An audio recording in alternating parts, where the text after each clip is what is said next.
There's two ways to unlock Legend Posterizer in NBA 2K25. The first one puts you all the way to an 82 overall, 99 driving dunk, and 90 vertical. But there's a cheaper alternative.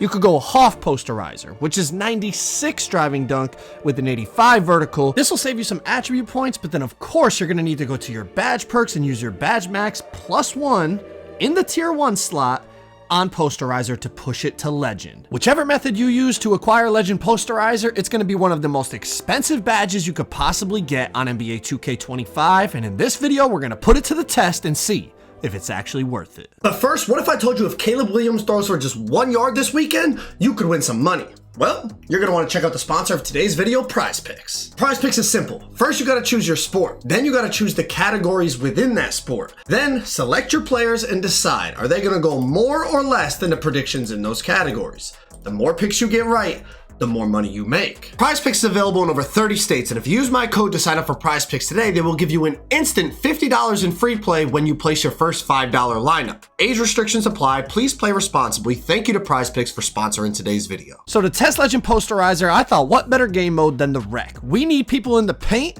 and the Rec is clustered down there, so it gives us the opportunity to dunk all the time. As you see, I'm averaging 0 points per game. This is my first game in the Rec. I don't even have accessories on, and they're still double teaming me right off the rip, so I dot swag. He knocks down a 3-ball. We're at 5-0. They call timeout. They're going to come right back in an and one dunk, and he's going to make the free throw to push it to 5-3. So we got a little ball game on our hands.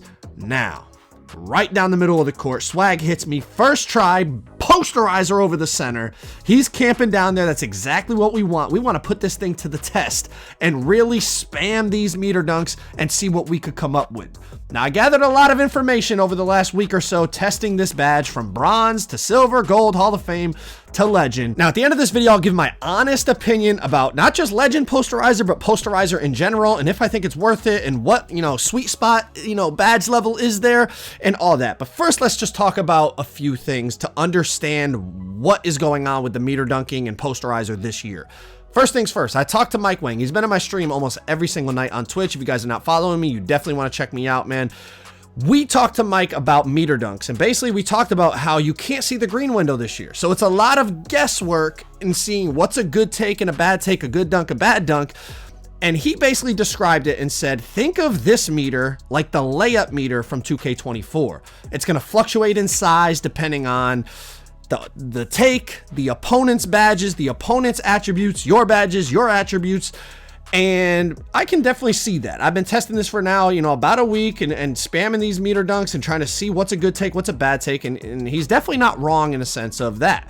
Now you see they're kind of, they're playing me low, so I got to make them respect the 3 so that we could get back to meter dunking. So we could get back to testing this Legend Posterizer out. You see now they're playing me tight again. Give me a little space. Now I got room. I'm going to burst to the left, go up and almost dunk on 2 people. But we get fouled. Now, I don't know if I just mistimed it, if it was a small meter, maybe the foul made me miss it. I don't know, but you can see we're definitely drawing people into those contact dunk animations with that Legend Posterizer, and there's a lot more to come. But as Mike was saying, think about it like the layup meter from last year. So it fluctuates in size depending on a multitude of factors. But one of the biggest things I noticed about meter dunking and contact dunking on this game is the game mode difficulty level matters a lot. There's a big difference between trying to meter dunk, let's say like this in the rec center or in the park. The casual game modes, definitely the green window on the meter dunks is much bigger than, let's say, Pro-Am or Proving Grounds. Those comp game sliders, oh my goodness, we're throwing it down. We're getting active now in the rec center. We're getting real active now. Still only the second quarter, by the way. It's about to get spooky out here. I'm not going to lie. It's about to get real spooky. As you can see, look, he's kind of playing my meter, so I just said I'm just going to go straight through him, and I still green it anyways. I'm really trying to put this thing to the test in this game. But the game mode difficulty matters a lot. So master meter dunking on this game and using your Posterizer badge in the more casual game modes first, then go to the more comp game modes and start to test it out. Because I'll be honest, what I would consider like a 50-50 take in the rec or in the park, I'll green it very consistently. But a 50-50 take in Pro-Am, I'm missing it a lot of the times. Now, it doesn't say you can't green them, but it's certainly more difficult. Now, another thing to consider when it comes to Posterizer and contact dunking and meter dunking. the threat of it is sometimes more effective than the actual action. You see, like, in some of these clips, they're playing me super low. Now, I'm testing Legend Posterizer here, so I'm really spamming the meters, but there's times I get wide open threes like that because they are playing me for the meter dunk. So you can use it as a counter. Just the threat of them knowing, like, hey, he's going to drive past me and dunk on me. He's going to drive past me and meter dunk this. He's going to drive past me and posterize me. You can use that to create other shots, create your mid-range, create your fades, create your three ball, maybe even just create openings for your teammates. Now, as you see right there, I missed the meter, right? I missed that meter. So it's not, like I said, even in the casual game modes, it's not a guaranteed bucket. But then again, like right there, you're going against a point guard. So his interior is low. I just said I'm going straight into him. It does not matter. And I windmill contact dunk him.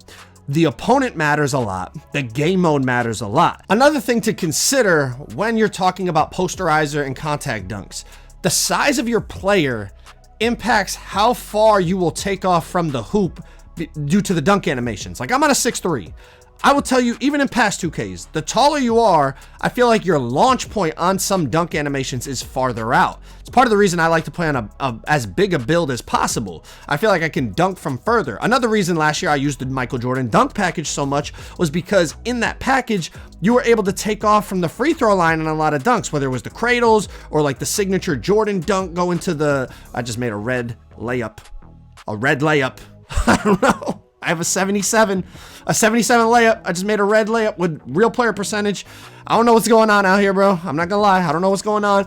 But like I was saying, the dunk packages, the height of your player, you want to make sure, another contact dunk on the center, you want to make sure you are taking off from as far as a launch point as possible. And yes, the taller your player, I feel like it helps, but also the dunk packages you have equipped. And that's why, like I said, I love the Jordan dunk last year because you could take off from so far out. I feel like the launch point of when you start the dunk matters, even on this game. You know, the dunk meter logic is different this year than last year, but I still feel like the further you take off from the hoop, the better typically. And it's gonna lead to more success in terms of getting contact dunks and just greening your meter dunks in general. So now we've talked about a bunch of things that affect meter dunking and the logic this year, and I'm gonna be honest, I'm still figuring out. It's a bit of guesswork because you cannot see the green window on the dunks.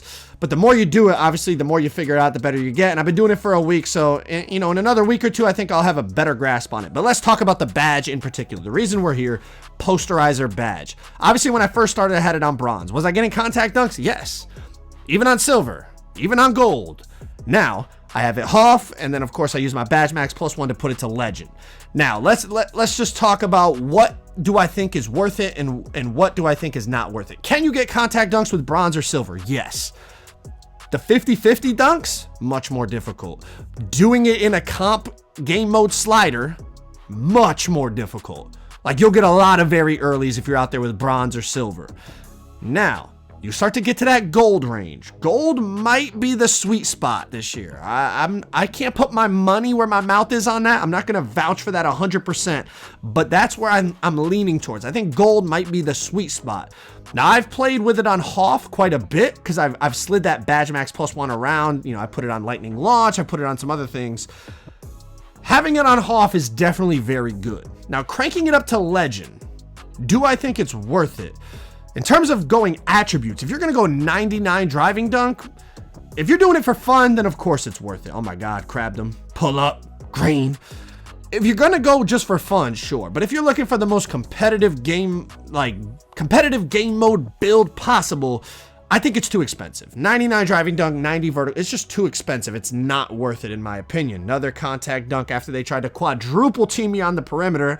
I mean, at this point, we got 60 points. In our first rec game, we're going crazy with the Legend Posterizer, another green. Now, if you're gonna go with the badge max +1, I think it's more worth it, but I still don't think it makes such, like, if I did this game mode right here with Hoff versus Legend, I think everything that I greened, I would green anyways with Hoff Posterizer. Now, that doesn't mean Legend doesn't give you a boost, but is that boost really worth? Look at the layups I'm making. What's going on? But is the boost worth how much it costs? I don't think so, honestly. I'd have to, you know, unless they can test it and show data, from what I'm feeling testing it, I don't notice a difference between Hoff and Legend, honestly. I would much rather use that badge max +1 on lightning launch or one of my shooting badges, but Hoff and Legend Posterizer, for all of you that want to catch bodies, it is definitely good. I'm out here booming on people, booming on them, but it's expensive, and obviously you have to sacrifice attributes elsewhere. You have to sacrifice your badge max +1 elsewhere.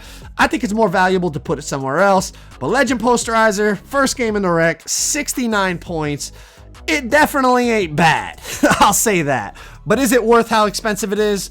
I'm going to lean towards probably not. Gold or Hoff is probably the sweet spot in terms of players that want to contact dunk and meter dunk consistently on NBA 2K25. But if you need help with shooting, click that video on the screen right there. That will get your jump shot right for the rest of the year.